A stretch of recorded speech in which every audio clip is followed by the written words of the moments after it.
con el propósito de comprendernos realmente. Es claro que ustedes están aquí presentes para escucharme y yo estoy aquí para hablar. Pero es necesario que entre nosotros haya una verdadera comunión de almas, que nos propongamos inquirir por sí mismos, indagar,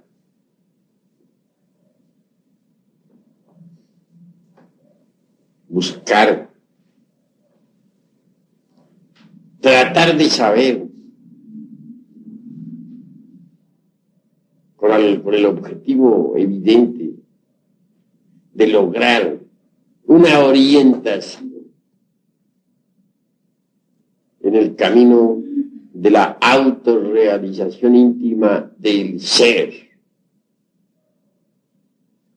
Saber escuchar es muy difícil. Saber hablar es más fácil. Sucede que cuando se escucha,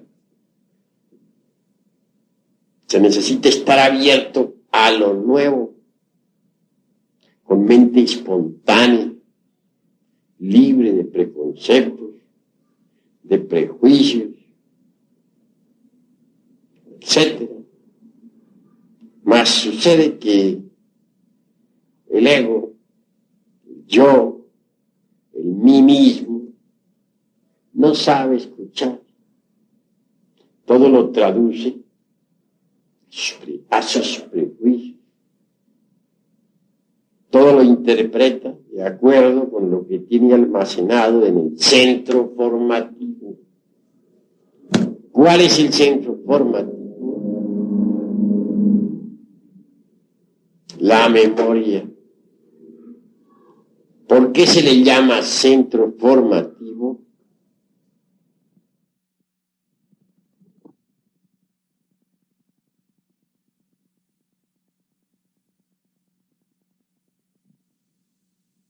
Intelectual de los conceptos.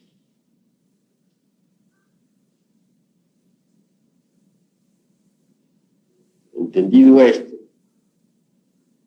sí hace urgente aprender a escuchar con mente nueva. No, repito, con lo que se tiene almacenado en la memoria. Después de este preámbulo, vamos a tratar de ponernos de acuerdo ustedes y yo sobre conceptos, ideas, etc. Ante todo, es urgente saber si el intelecto por sí mismo puede llevarlo alguna vez a uno a la experiencia de lo real.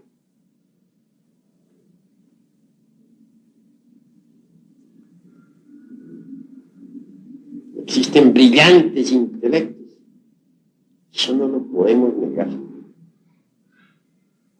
Pero estos nunca han experimentado eso que es la verdad.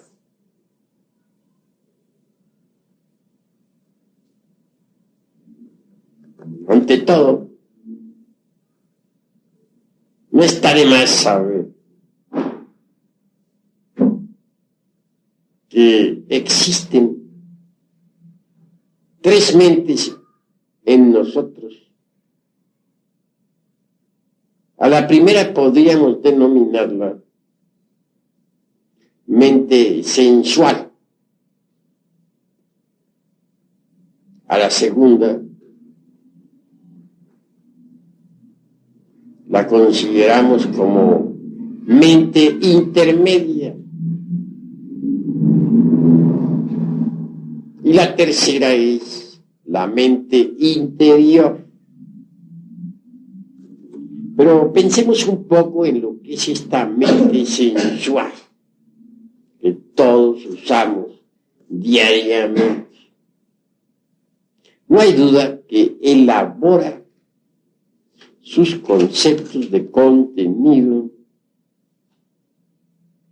con los datos aportados por los 5 sentidos. Y con esos conceptos de contenido forma sus razonamientos. Miradas las cosas desde este ángulo, es obvio que la razón subjetiva o sensual tiene por basamento las percepciones sensoriales externas. Si como único resorte de sus funcionalismos están exclusivamente los datos aportados por los 5 sentidos, indubitablemente no tendrá acceso totalmente a algo que se escape del círculo vicioso de las percepciones sensoriales externas. Eso es obvio. Nada podrá saber talmente sensual sobre lo real, sobre los misterios de la vida y de la muerte, sobre la verdad, sobre Dios, etc. Pues, ¿de dónde podría sacar talmente información? Si su única fuente de nutrición son los datos aportados por los sentidos.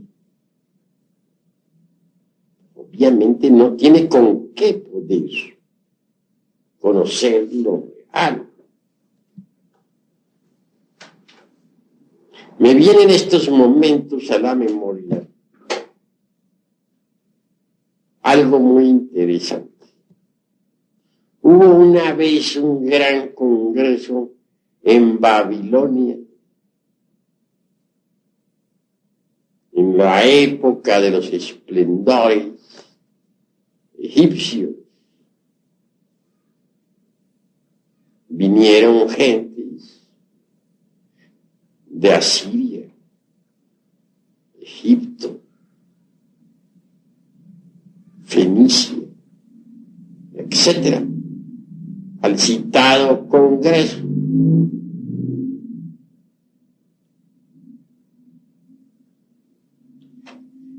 Es claro que el tema resultaba inquietante. Se quería saber, a base de puras discusiones analíticas, si el ser humano tenía o no alma.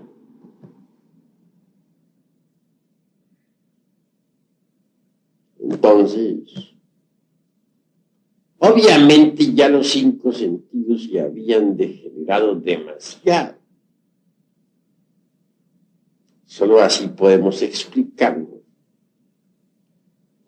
que las gentes escogieran ese tema como motivo de todo un congreso. En otros tiempos, un congreso así hubiera resultado ridículo. Nunca se le hubiera ocurrido a los lemures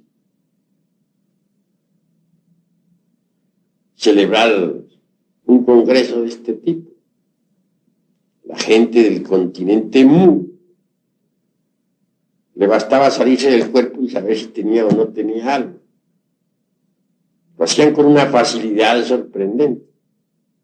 no estaban propiamente atrapados por el organismo físico, de manera que un tema de este tipo solamente podría ocurrirle a una humanidad ya involucionada, decadente, degenerada. Lo cierto fue que, tanto a favor como en contra de la cuestión alma, hubieron muchas discusiones. Al fin subió a la tribuna de la elocuencia un gran sabio, asirio. Ese hombre se había cultivado en Egipto. Había estudiado, pues, los misterios. Y habló con voz muy fuerte, diciendo: la razón nada puede saber sobre la verdad, sobre lo real, sobre el alma, sobre lo inmortal.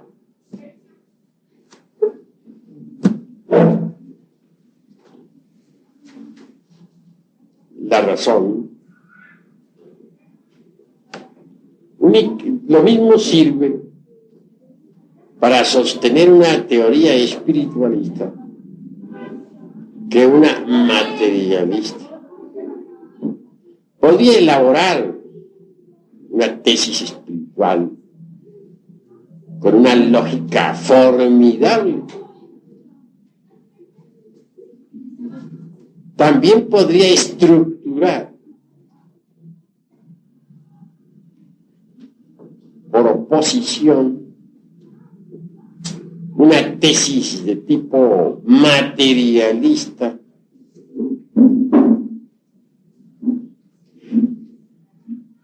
con una lógica de tipo similar.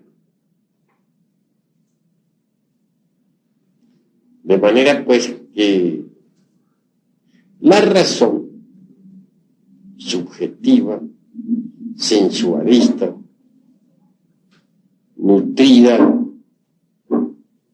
con los datos aportados por los 5 sentidos, da para todo. Puede fabricar cualquier tesis de tipo espiritualista o de tipo materialista. Entonces,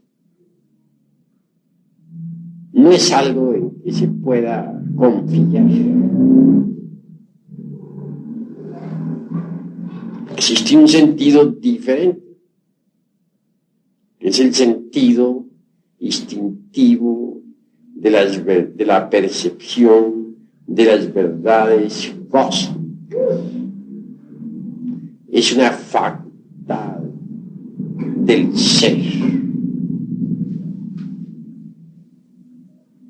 Pero la razón subjetiva por sí misma no puede verdaderamente darnos ningún dato sobre la verdad, sobre lo real.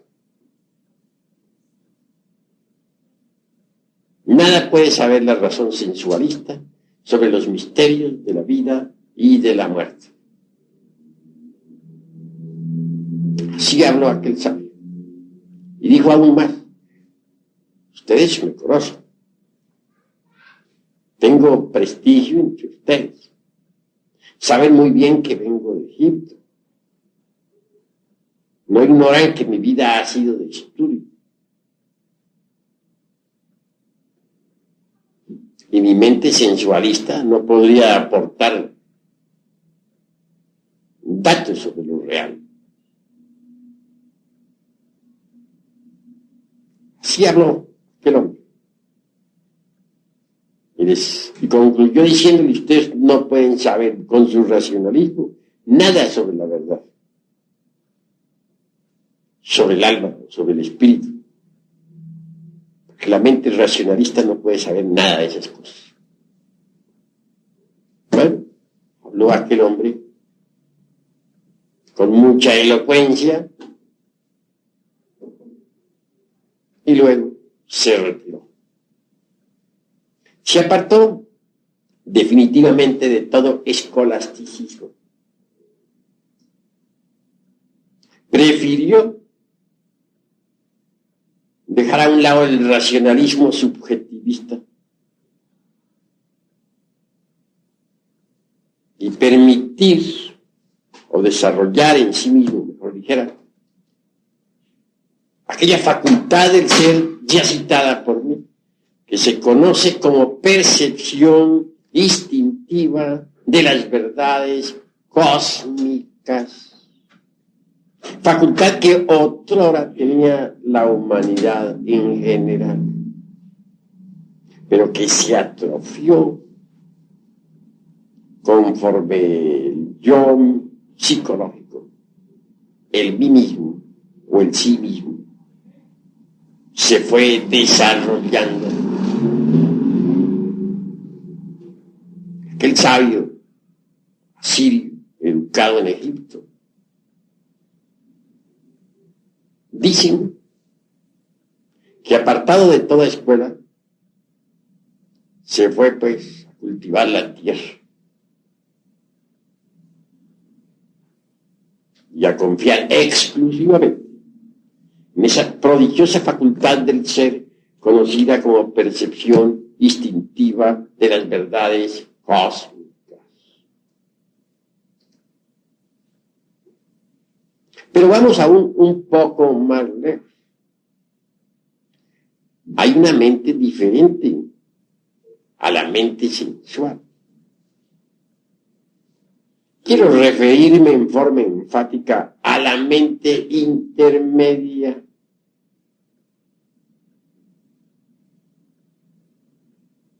En esa mente intermedia encontramos las creencias religiosas de todo tipo. Obviamente los datos aportados por las religiones al fin y al cabo tienen cabida en la mente intermedia.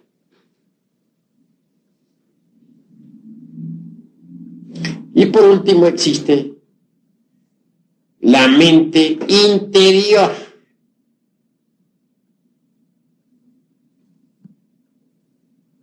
Esto es algo que debemos esclarecer.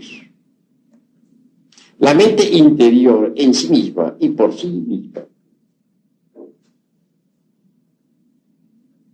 funciona exclusivamente con los datos aportados por la conciencia del ser.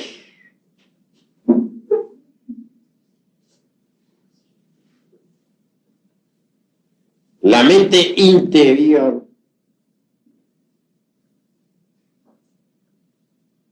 no podría jamás funcionar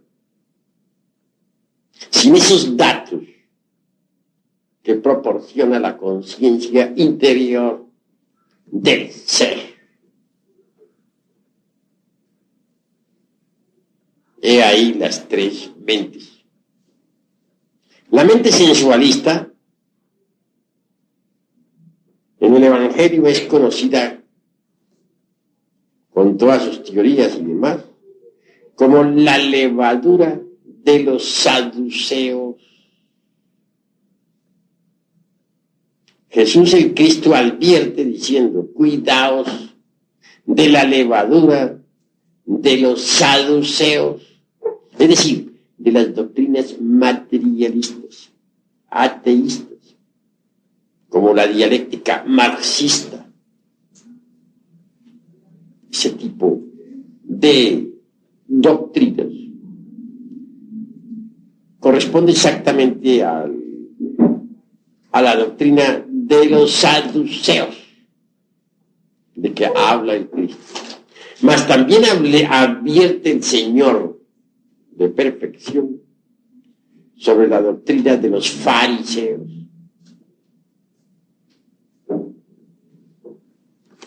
Esa doctrina de los fariseos corresponde a la mente intermedia.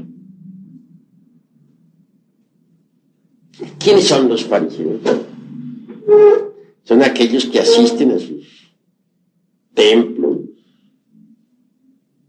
o a sus escuelas, religiones, sectas, etc., para que todos los vean. Escuchan la palabra, pero no la hacen dentro de sí mismos. Son como el hombre que se mira en un espejo y da la espalda y se va.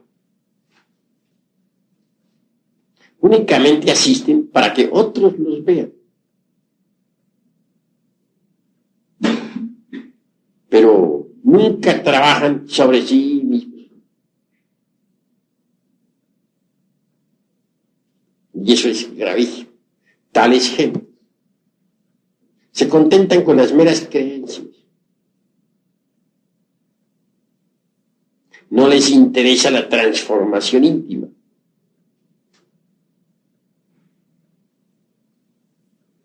Total, pierden su tiempo miserablemente y fracasan. Cuidémonos pues de la levadura de los saduceos y de los fariseos. Y pensemos en abrir la mente interior. ¿Cómo la abriremos? Pues sabiendo pensar psicológicamente. Ustedes aquí reciben clases para el pensar psicológico.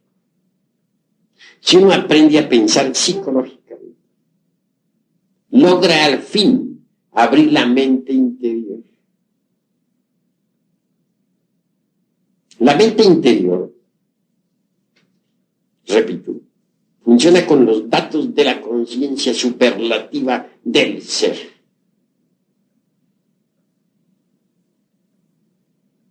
Entonces, experimenta, gracias a eso, la verdad de los diversos fenómenos de la naturaleza.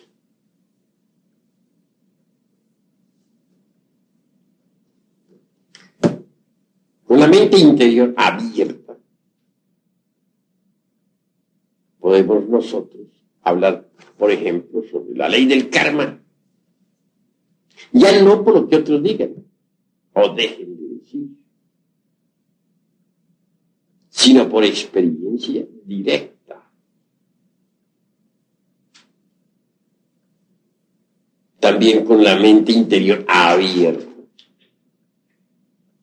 Quedamos suficientemente preparados para hablar sobre la reencarnación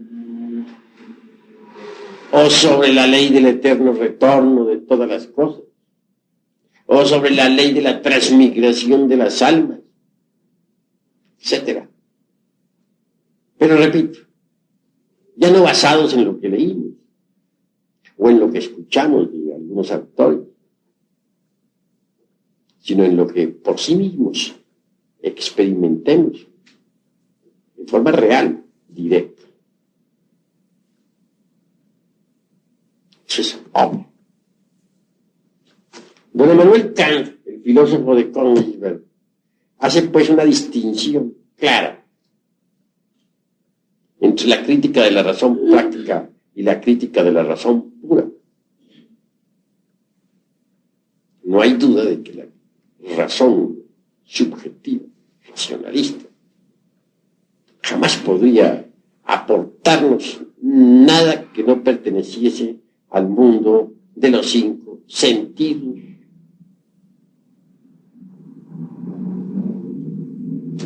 El intelecto por sí mismo es racionalista y subjetivo. Si un intelectual oye hablar un tema sobre reencarnación, sobre karma, exigirá pruebas, demostraciones. como si la razón, como si las verdades, que solo pueden ser percibidas por la mente interior, pudiesen ser demostradas a la mente sensualista. Eso es exigir pruebas sobre eso en el mundo del sensorial externo. Equivale tanto como a exigirle a un bacteriólogo que estudie los microbios con el telescopio, o como exigirle a un astrónomo que estudie astronomía con un microscopio. Pruebas se exige, pero las pruebas no se las puede dar a la razón subjetiva, porque la razón subjetiva o sensualista no tiene que ver nada con aquello que no pertenezca al mundo de los 5 sentidos. Y temas como el de la reencarnación, el karma, la vida post-mortem, etc., son de hecho exclusividad de la mente interior, jamás de la mente sensual. A la mente interior sí se le puede demostrar, pero ante todo se exige del candidato a una demostración que haya abierto su mente interior. Si no la ha abierto, ¿cómo haríamos para hacerle una demostración de ese tipo?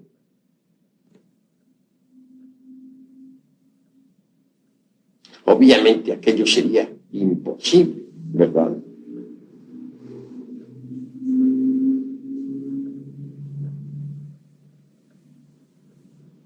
Visto esto con claridad, conviene que ahondemos ahora un poco en la cuestión de facultades. El intelecto por sí mismo es una de las facultades más toscas en los niveles del ser. Si queremos volver todo intelecto, jamás llegaremos a la aprehensión de las verdades cósmicas. Indubitablemente,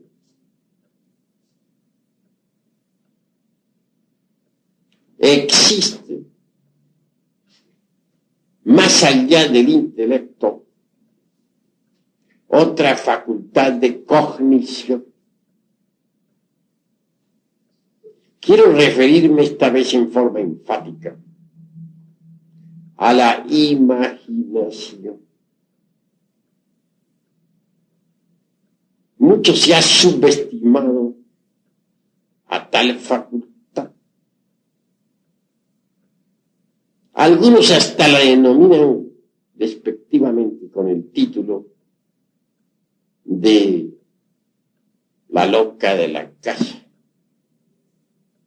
Título injusto, que si no fuera por la imaginación, no tendríamos esta grabadora, no existiría el automóvil, no existiría el ferrocarril, etc. El sabio que quiere hacer un invento deberá primero imaginárselo, luego plasmar su invento en el papel. El arquitecto que quiere hacer una casa tendrá primero que imaginarla y después la podrá trazar en el plano, de manera que la imaginación ha permitido crear todo invento. no es pues algo despreciable.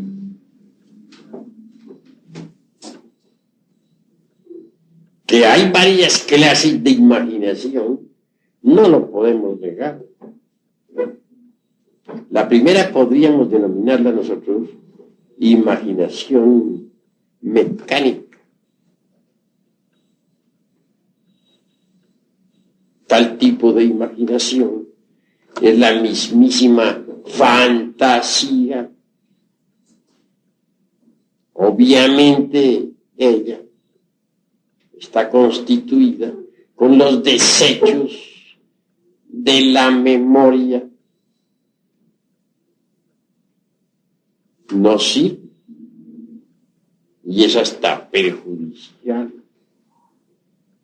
Mas existe en verdad otro tipo de imaginación.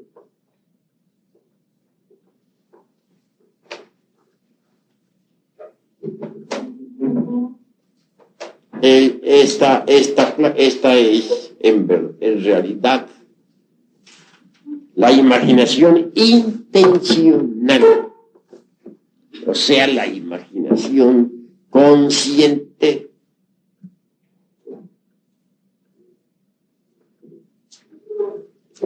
Obviamente, la misma puede desarrollarse espléndidamente y darnos acceso al ultra de todas las cosas.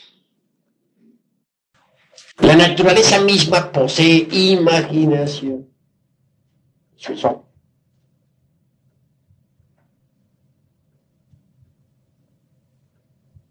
Si no fuera por la imaginación, todas las criaturas de la naturaleza estarían ciegas. Pues gracias a esa poderosa facultad existe la percepción. Se forman las imágenes en el centro perceptivo del cerebro, o centro perceptivo de las sensaciones. Y así podemos percibir. La imaginación creadora de la naturaleza ha dado origen a las múltiples formas existentes en todo lo que es.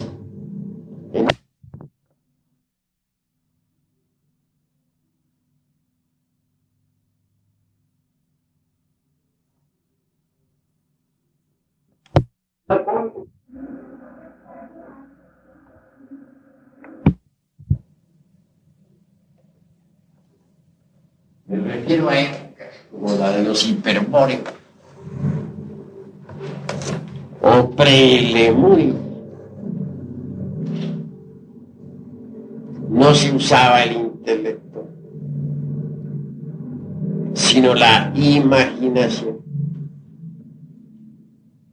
Entonces el ser humano era inocente y el maravilloso espectáculo del cosmos se reflejaba como en un lago cristalino sobre su imaginación. Era otro tipo de humanidad. Hoy causa dolor ver cómo muchas gentes han perdido ya hasta la mismísima imaginación. Es decir, se ha degenerado espantosamente esta preciosa facultad.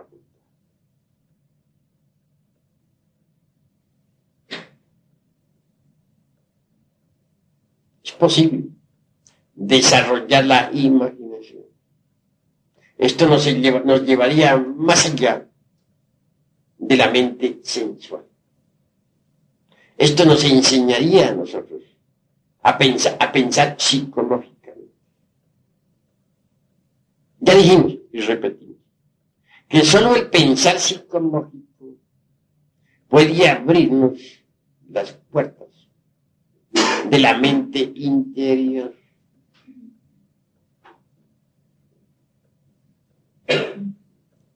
Si uno desarrolla la imaginación, puede aprender a pensar psicológicamente. Imaginación, inspiración, intuición son los tres caminos obligatorios de la iniciación. Si nos quedamos nosotros embotellados exclusivamente en los funcionalismos gnósticos sensoriales del aparato intelectual, no será posible en modo alguno subir por los escalones de la imaginación, de la inspiración y de la intuición. No quiero decirles a ustedes que el intelecto no sirva. Lejos estoy de hacer tamaña afirmación. Lo que estoy es aclarando conceptos. Toda facultad dentro de su órbita es útil. Fuera de su órbita es inútil. Un planeta cualquiera es útil dentro de su órbita. Fuera de su órbita es inútil y catastrófico. Lo mismo son las facultades del ser humano. Tienen su órbita. Querer sacar a la razón de su órbita, a la razón sensualista, es absurdo. ¿Por qué caer en el escepticismo materialista? Muchas gentes. ¿A qué se debe que a unos estudiantes del pseudoesoterismo y pseudo-ocultismo tan en boga en estos tiempos estén luchando siempre contra las dudas?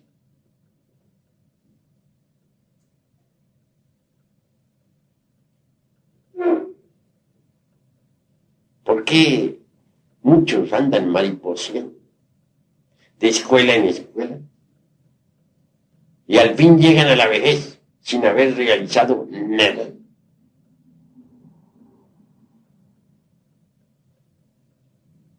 A través de la experiencia he podido observar que aquellos que se quedan embotellados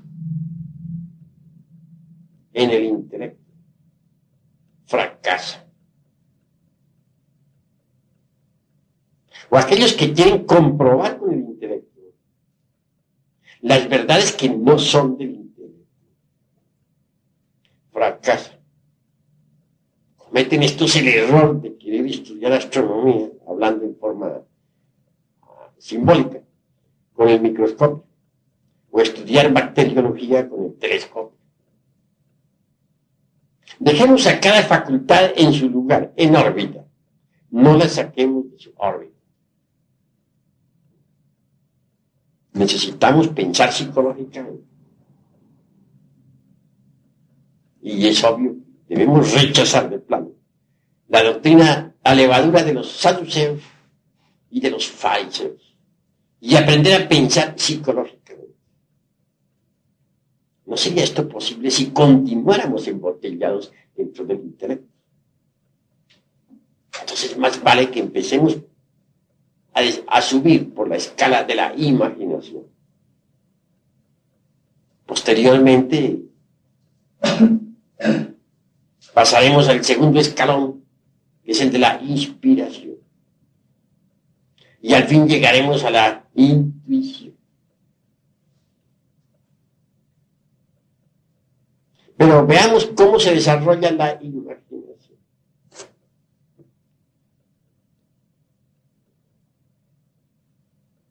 Se puede empezar con un ejercicio sencillo. Muchas veces hablé yo sobre el ejercicio del vaso con agua. Un ejercicio fácil. Si uno pone un vaso con agua a esta distancia, si en el fondo del vaso deposita un espejito, si añade al agua azogue, algunas gotas, y si luego se concentra uno en el centro mismo del vaso y en todo el centro, es decir, sobre el agua, en forma tal que la vista atraviese el cristal, pues obviamente tendrá un ejercicio espléndido para el desarrollo de la imaginación. Tratará de ver en esa agua la luz astral. Sí, hará un gran esfuerzo por verla. En principio no verá nada, eso es obvio. Después de algún tiempo de ejercicio, verá el agua de colores. Comienza a percibir la luz astral. El sentido de autoobservación psicológica entra en actividad. Y mucho más tarde, si pasa un carro por la calle, por ejemplo, verá en el agua una cinta de luz. Y verá el carro caminando por esa cinta de luz. Esto indica que ya comienza a percibir con la facultad trascendental de la imaginación. Por último, llegará el día en que ya no necesitará para nada del vaso con agua para ver, sino que verá el aire de distintos colores, verá el aura de las gentes. Bien sabemos que cada persona carga un aura de luz a su alrededor. Esa aura tiene diversos colores. El escéptico lleva siempre una aura de color verde, verde brillante. El devoto lleva una aura de color azul. El amarillo revela mucho intelecto. El verde sucio, escepticismo. El gris, tristeza. El gris plomo, mucho egoísmo. El negro representa el odio. El rojo sucio, la lujuria, la fornicación. El rojo brillante, centelleante, la ira, etc. Obviamente, para llegar a ver así la aura de las gentes, pues hay que trabajar mucho. En este ejercicio habrá que trabajar por lo menos 3 años, 10 minutos diarios, sin dejar un solo día de trabajo. Obviamente, si tiene esa firmeza como para practicar ese ejercicio, 10 minutos diarios, llega el momento en que tiene que desenvolverse en la facultad de la imaginación, o clarividencia, que es otro término que le pondríamos al de la imaginación.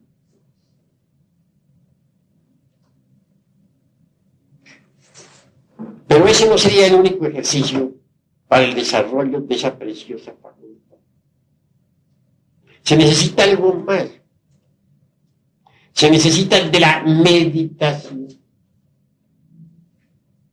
Sentado uno en un cómodo sillón, con el cuerpo perfectamente relajado, o acostado en su lecho, pero con el cuerpo relajado y con la cabeza hacia el norte, debe imaginar algo de un rosario. Esta ha sido cuidadosamente sembrada en una tierra negra y fértil. Imaginemos que la regamos con el agua pura de vida,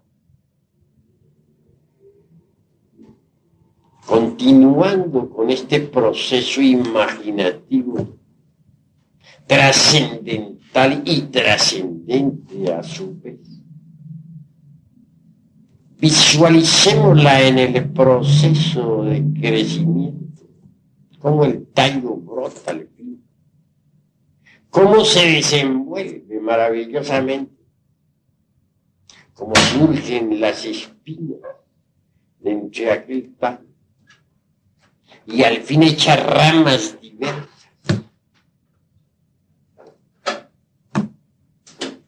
Imaginemos cómo a su vez aquellas ramas se cubren de hojas, hasta que al fin aparece un capullo que se entreabre deliciosamente y es la rosa. En estado de manteiga, como dijeran los iniciados de Eleusis, hablando a lo griego, tal vez hasta a lo órfico, diríamos que conviene hasta sentir en sí mismos el aroma delicioso. Se escapa de entre los pétalos rojos o blancos de la preciosa rosa.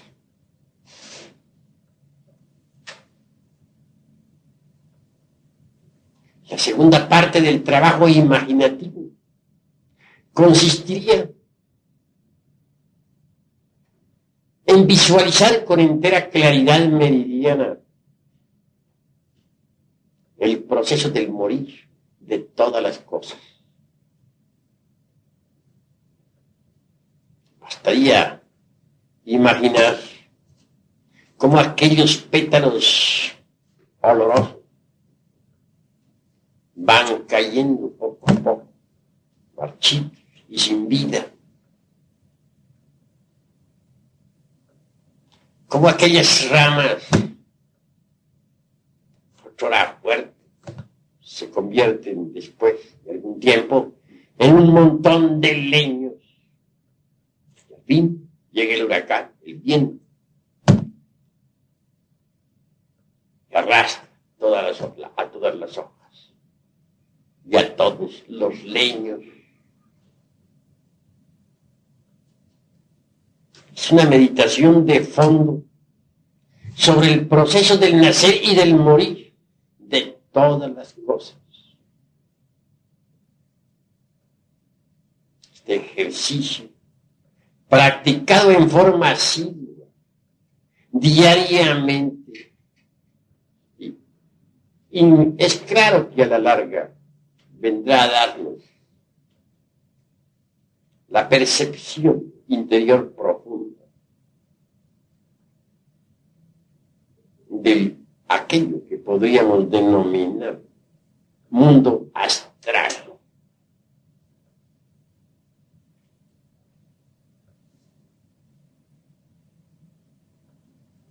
Ante todo, es bueno advertir a todo aspirante que cualquier ejercicio esotérico, incluyendo este ya citado,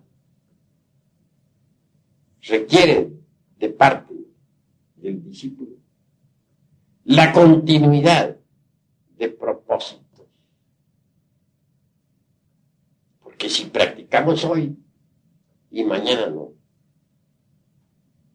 cometemos un gravísimo error. Solo habiendo de verdad aplicación en el trabajo esotérico, es posible el desenvolvimiento de esa facultad preciosa de la imaginación. Una vez que durante la meditación surja en nuestra imaginación algo nuevo, algo distinto a la rosa, es señal evidente de que ya estamos progresando. En principio, las imágenes carecen de colorido, pero conforme trabajamos, ellas se van revestiendo de múltiples encantos y colores. Si progresaremos en el desarrollo interior profundo,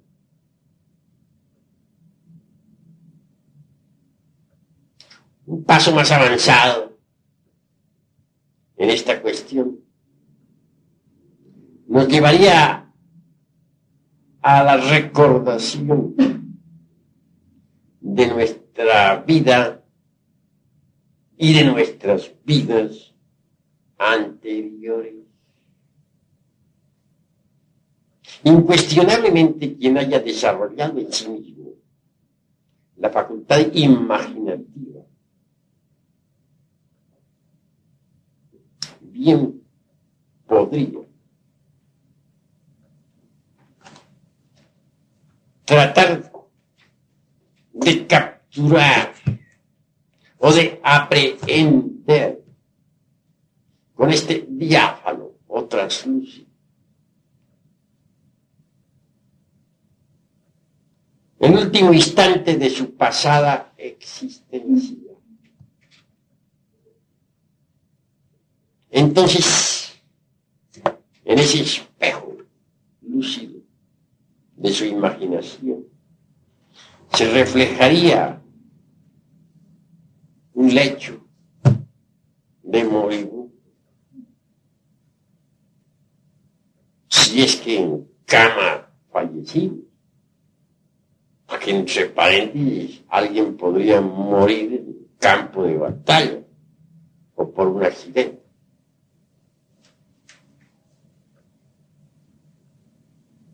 Sería interesante ver a sus seres queridos, a esos que en la pasada existencia, en la hora suprema,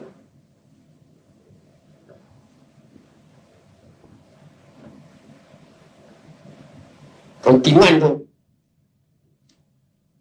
con este proceso tan maravilloso del desarrollo relacionado con la imaginación. Podría intentarse conocer ya no solamente el último instante de su vida anterior, sino el penúltimo, el trasantepenúltimo, los últimos años, los penúltimos, hasta la juventud, la adolescencia, la niñez. Y así venir a recapitular preciosamente toda la vida pasada. Similarmente, esto, llevado más lejos, nos permitiría también capturar cada una de nuestras vidas anteriores. Y así vendríamos por experiencia directa, viva, a verificar la realidad de la ley del eterno retorno de todas las cosas. No es el intelecto precisamente el que puede verificar esa realidad. Con el intelecto podemos discutir tal tema, o afirmarlo, o negarlo, pero eso no es verificación.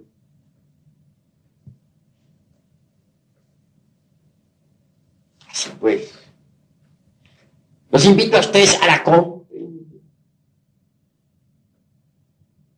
La imaginación les abrirá las puertas de los paraísos elementales de la naturaleza. Con la imaginación tratamos de percibir un árbol. Si meditamos en el mismo, veremos que está compuesto de multitud de pequeñas celulosas.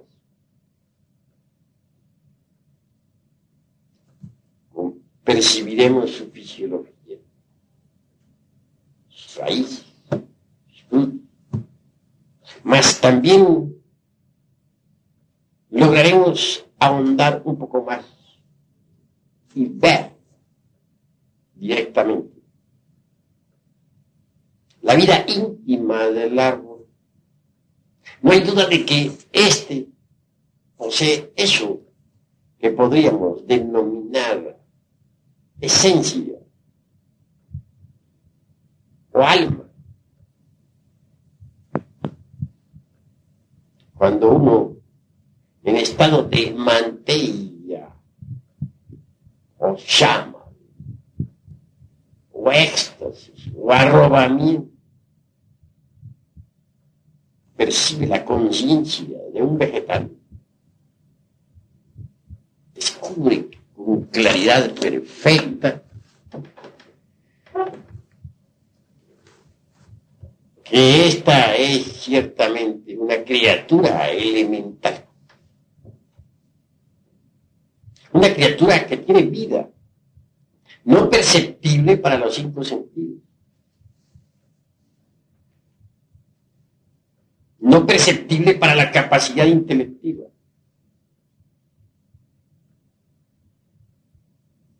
excluida completamente del terreno gnóstico sensorial, mas sí perfectamente perceptible para el translúcido.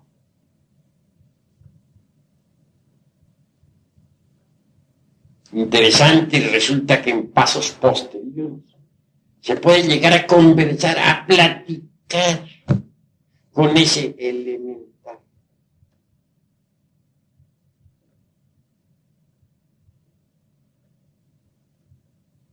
Obviamente la cuarta vertical posee sorpresas insólitas. Indubitablemente el Edén de que nos habla la Biblia es la misma cuarta dimensión de la naturaleza. El paraíso terrenal es la cuarta coordenada. Los campos elíseos, la tierra prometida, donde los ríos de agua pura de vida manan leche y miel. Es precisamente la cuarta dimensión de nuestro planeta Tierra.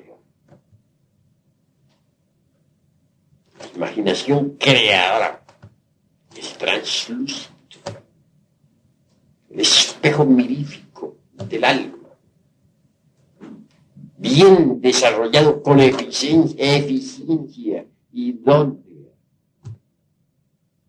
mediante reglas esotéricas exactas. Indubitablemente nos permite la verificación exacta, la verificación de lo que aquí estoy afirmando en forma enfática. Así pues, yo les invito a ustedes claramente al análisis superlativo de todo esto. Yo les invito a el desarrollo de esa facultad cognoscitiva, conocida siempre como imaginación. Es una facultad extraordinaria.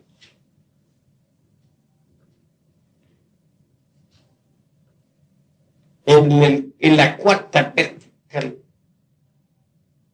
descubrimos templos extraordinarios. Y es que la vida elemental está clasificada por el logos.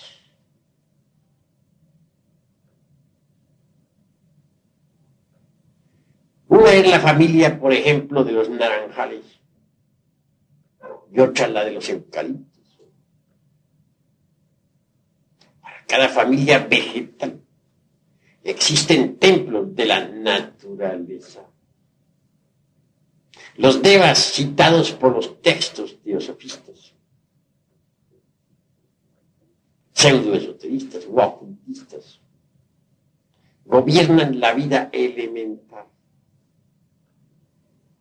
Estos devas son hombres perfectos, en el sentido más completo de la palabra, iniciados, que saben manipular las leyes de la naturaleza. La imaginación creadora le permite a uno, pues, verificar por sí mismo que la Tierra no es un organismo muerto, algo rígido, una costra física, desprovista de vida.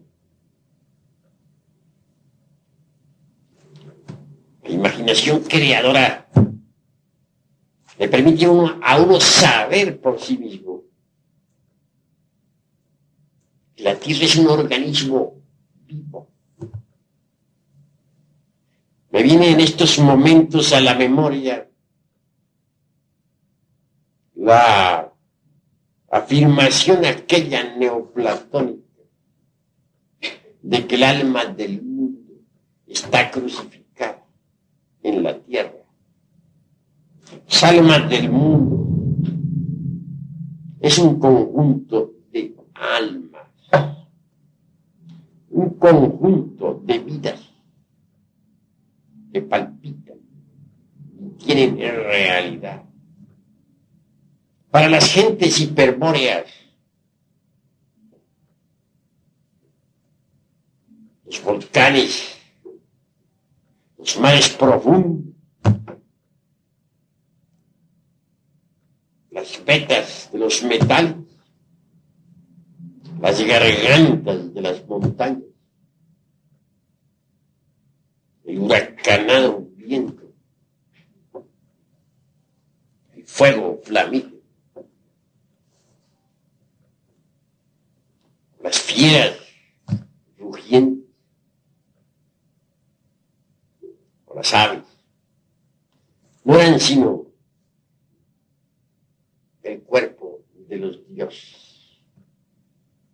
No veían aquellos superbóreos en la tierra algo muerto. Para ellos el mundo era algo vivo, un organismo que tenía vida y la tenía en abundancia. Entonces se parlaba en el orto purísimo de la divina lengua, que como un río de oro corre bajo la selva espesa del sol. Aquel que sabía tañir la lira, arrancaba de la misma las más extrañas sinfonías. Todavía por esos tiempos no había caído sobre el pavimento del templo la lira de Orfeo, hecha pedazos. Esos eran otros tiempos. Esa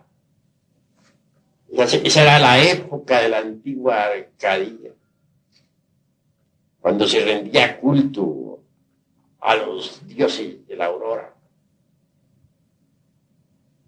y cuando se festejaba cada nacimiento con culto a los dioses de la aurora y cuando se festejaba cada nacimiento con fiestas místicas, trascendentales. Si ustedes desarrollaran en forma eficiente la facultad de la imaginación, no solamente podrían recordar sus vidas anteriores, sino comprobar en forma específica lo que aquí, con claridad completa, estoy expresando didácticamente. Mas la imaginación en sí misma y por sí misma no es más que el primer escalón. Un segundo escalón más elevado nos lleva a la inspiración.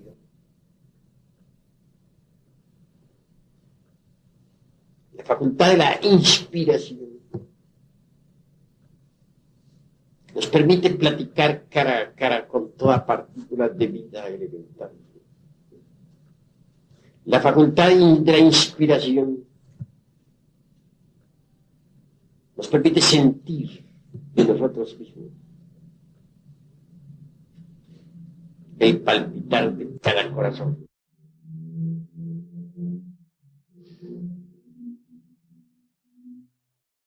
Imaginemos por un momento nuevamente el ejercicio del rosario. Si después de todo, si concluido el meditar en el nacer y en el morir del mismo, desaparecieron los leños y los pétalos de la flor, queremos saber algo más, necesitamos de la inspiración. Ha nacido la planta, ha dado frutos, ha muerto, y después de todo, ¿qué? Entonces necesitamos de la inspiración para saber cuál es el significado de ese nacer y de ese morir de todas las cosas. La facultad de la inspiración es todavía más trascendental y necesita un gasto de energía mayor. Se trata de dejar a un lado el símbolo sobre el cual hemos meditado. Se trata de capturar su significado interior. En esto se necesita de la facultad de la emoción, del centro emocional. El centro emocional viene, pues, a valorizar el trabajo esotérico de la meditación. El centro emocional nos permite sentirnos inspirados.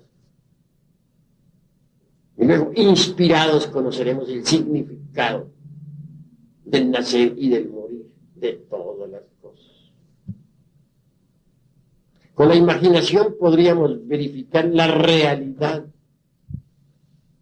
de la existencia anterior. Con la inspiración podríamos capturar el significado de tal existencia, su motivo, su causa, su porqué. La inspiración, pues, está un paso más allá de la facultad de la imaginación creadora. Con la imaginación podemos verificar la realidad de la cuarta vertical.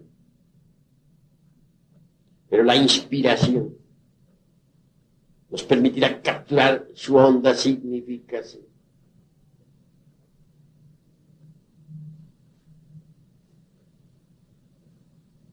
Por último, más allá de la facultad de la imaginación y de la inspiración, tenemos que llegar nosotros a las cimas de la intuición.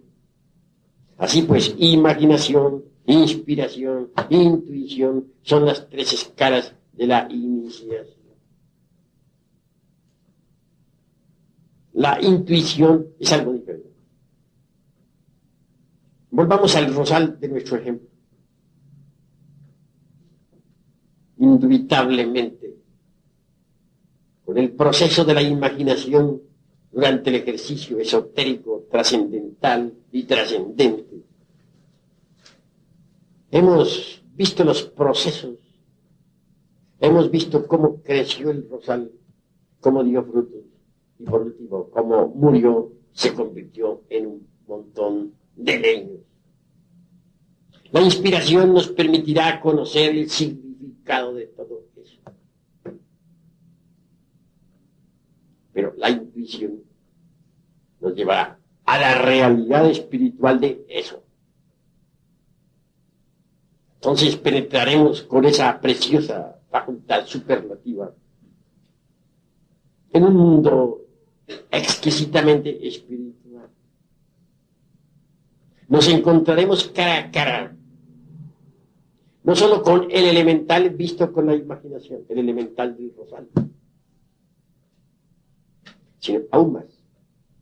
Nos encontraremos con la chispa virginal, o la mónada divinal, o partícula ígnea suprema del rosal.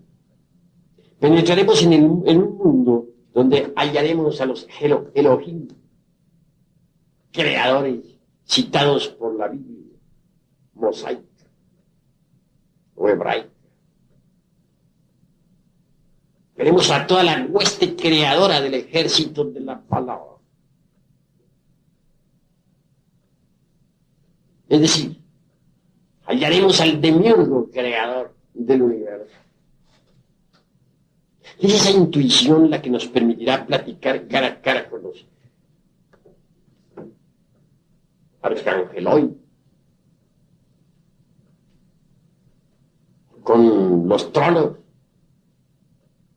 Ya no serán para nosotros una mera especulación o creencia, sino una realidad palpable, manifiesta.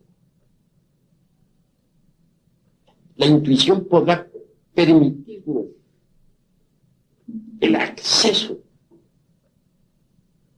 a las regiones superiores del universo y del cosmos. Por medio de la intuición podremos estudiar cosmogénesis, antropogénesis, etc. La intuición nos permitirá penetrar en los templos de la fraternidad universal blanca, en los templos de los Elohim, o Prajapatis, o Kumaras, o tronos. La intuición nos permitirá conocer la génesis de nuestro mundo. Con la intuición podremos asistir a la aurora misma de la creación.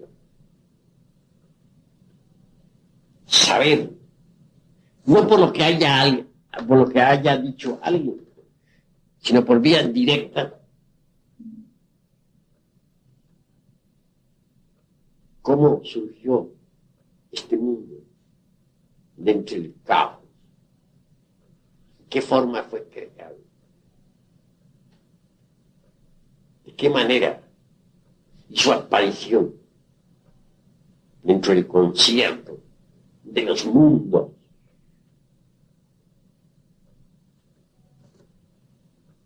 La intuición, pues, nos permitirá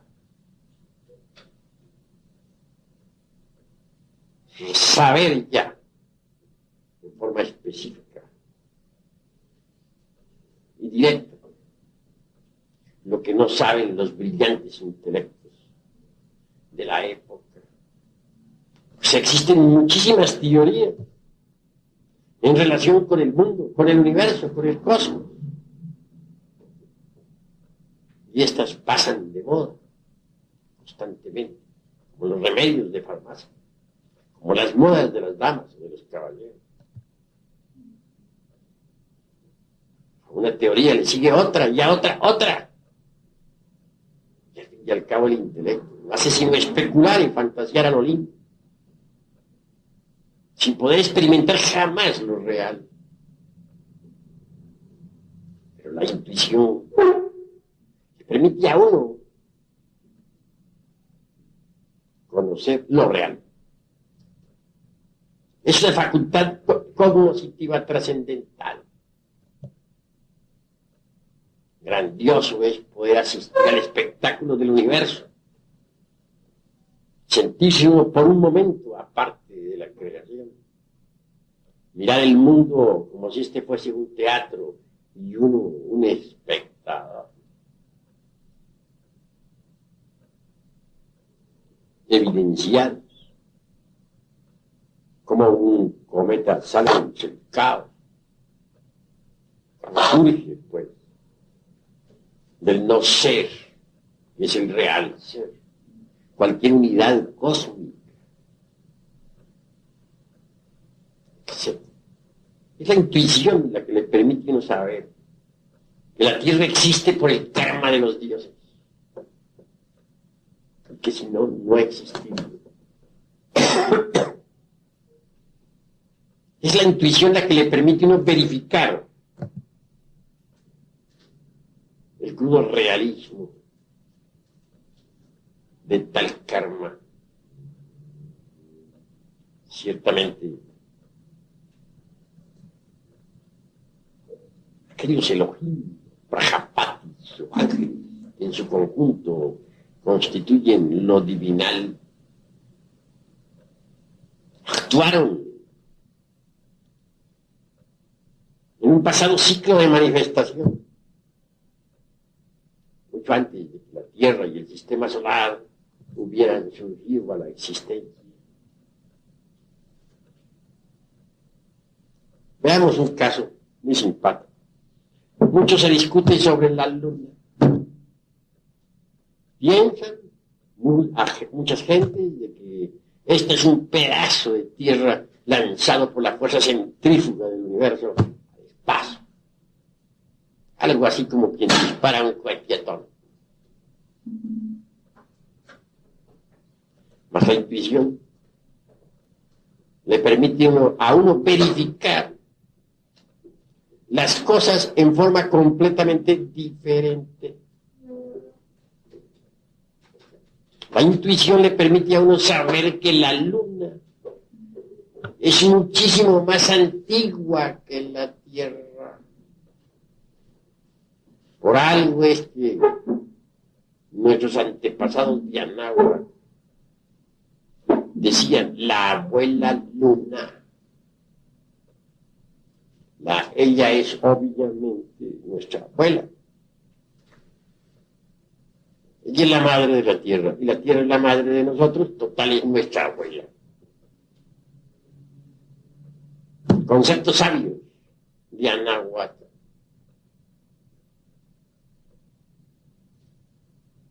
La tierra realmente surgió mucho más tarde en el devenir de los siglos. La luna fue un mundo rico en el pasado. Tuvo vida mineral, vegetal, animal, humana. Mares profundos, volcanes que hicieron erupción, etc.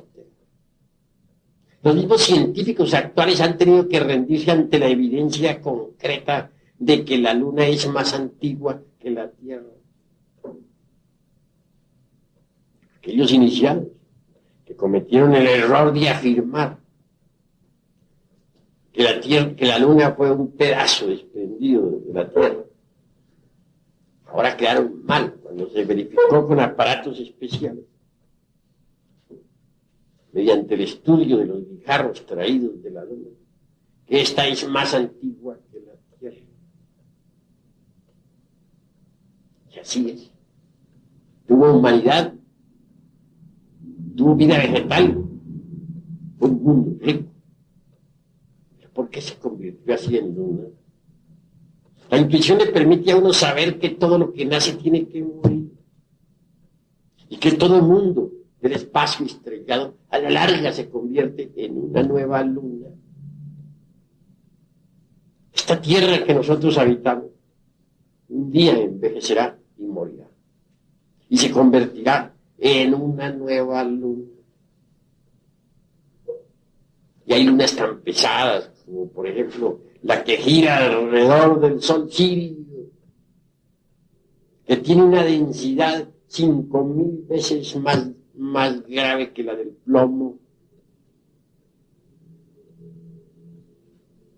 Sí, pues, volviéndolo de nuestra luna, diremos que es la madre de la Tierra. Pero ¿por qué hago tan tamaña afirmación? Por medio de la intuición vemos cómo, después de que aquella vieja luna, nuestra abuela, murió, el ánima mundi lunar, crucificado en aquel satélite, se sumergió entre el seno del eterno Padre cósmico como el absoluto. Cuando llegó una nueva época de manifestación, después de un largo intervalo, cuando llegó, dijéramos, un nuevo gran día de actividad, esa madre luna, esa ánima mundi, reconstruyó un nuevo cuerpo, se reencarnó, formó su nuevo cuerpo, que es esta tierra. Todas las criaturas que otrora existieran en la luna murieron. Pero los gérmenes de la misma, los gérmenes de toda vida, vegetal o animal o humano, no murieron. Esos gérmenes proyectados por los rayos cósmicos quedaron depositados aquí en este nuevo planeta. Están en los gérmenes de nuestros mismos cuerpos. Por tal motivo, somos hijos de la luna. Ella es la madre de todos los vivientes. Y ella es la madre de la tierra. Cuando uno hace una afirmación de estas, ante un grupo de gentes instruidas, ante los eruditos del intelecto, ante aquellos que están acostumbrados a jugar malabares con la mente, ante los fanáticos de los silogismos y de los prosilogismos y de los esilogismos, del racionalismo subjetivista, pues obviamente se expone a la burla, al sarcasmo, a la ironía, a la befa, a la sátira. Porque esto no puede ser admitido jamás por el racionalismo subjetivista del intelecto. Esto que estoy diciendo solamente puede ser asequible a la intuición. Si ustedes quieren algún día llegar de verdad a la iluminación, a la percepción de lo real, al conocimiento completo de los misterios de la vida y de la muerte, necesitarán subir incuestionablemente por la gradería maravillosa de la imaginación, de la inspiración y de la intuición. Menos racionalismo jamás podría llevarnos a ustedes a estas experiencias íntimas profundas. No, en modo alguno nos pronunciaríamos nosotros contra el intelecto. Lo que queremos es especificar funciones. Y eso no es un delito. Indubitablemente el intelecto es útil dentro de su órbita. Fuera de órbita, repito lo que ya dije al empezar esta plática, que resulta inútil. Pero si nosotros nos fanatizamos con el intelecto y de plano nos negamos a querer subir por los escalones de la imaginación, jamás llegaríamos indubitablemente a pensar psicológicamente.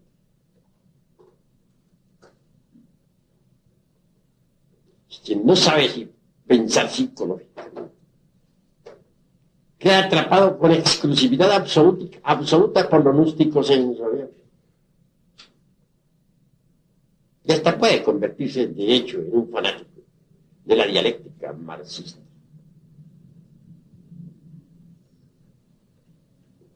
Solo el pensar psicológico abrirá la mente interior. Eso es. Quien ha subido por los escalones de la inspiración y de la intuición, indubitablemente, de hecho, ha abierto las puertas maravillosas de la mente interior.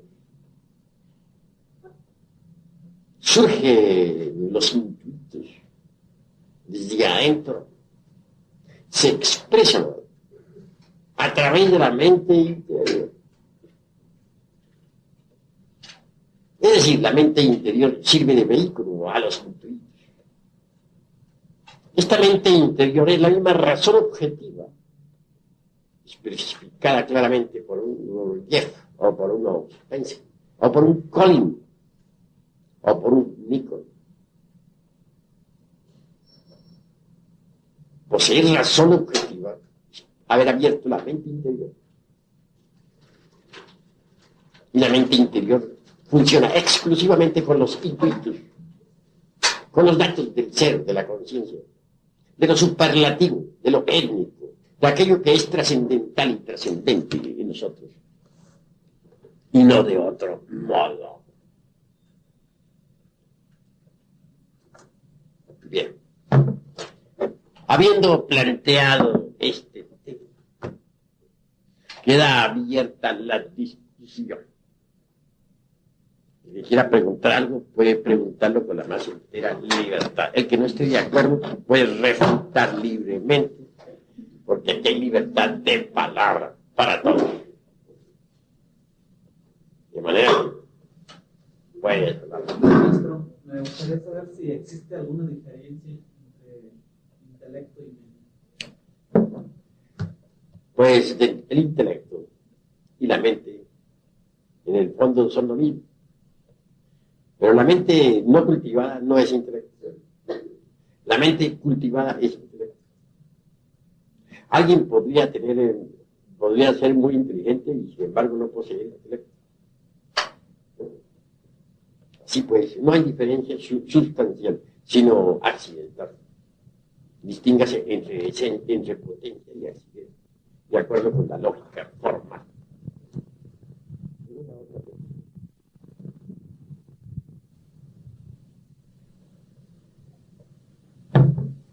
A ver, todos tienen, no teman, pregunten, para que vayamos nosotros aclarando puntos. A ver, toma la palabra ya.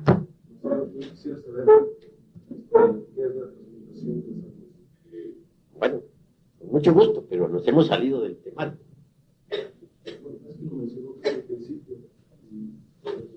Bueno, la transmigración de las almas o la famosa mentepsicosis de Pitágoras.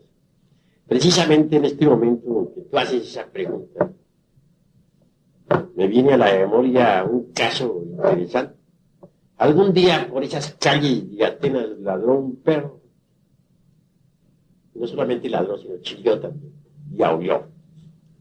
Bueno, lo cierto fue que Pitágoras andaba por ahí junto con sus discípulos. Enojado, uno de sus discípulos le dio de patadas al pobre can. Entonces el sabio les reprendió, diciendo: no golpees a ese animal, porque en él he reconocido el alma de un amigo mío que murió hace tantos años. Algo insólito, diría. ¿Verdad? Y merece que se explique todo eso. Krishna enseñaba la doctrina de la transmigración de las almas. Es lo mismo, la metempsicosis de Pitágoras. Vale la pena explicarlo, y explicarlo de verdad.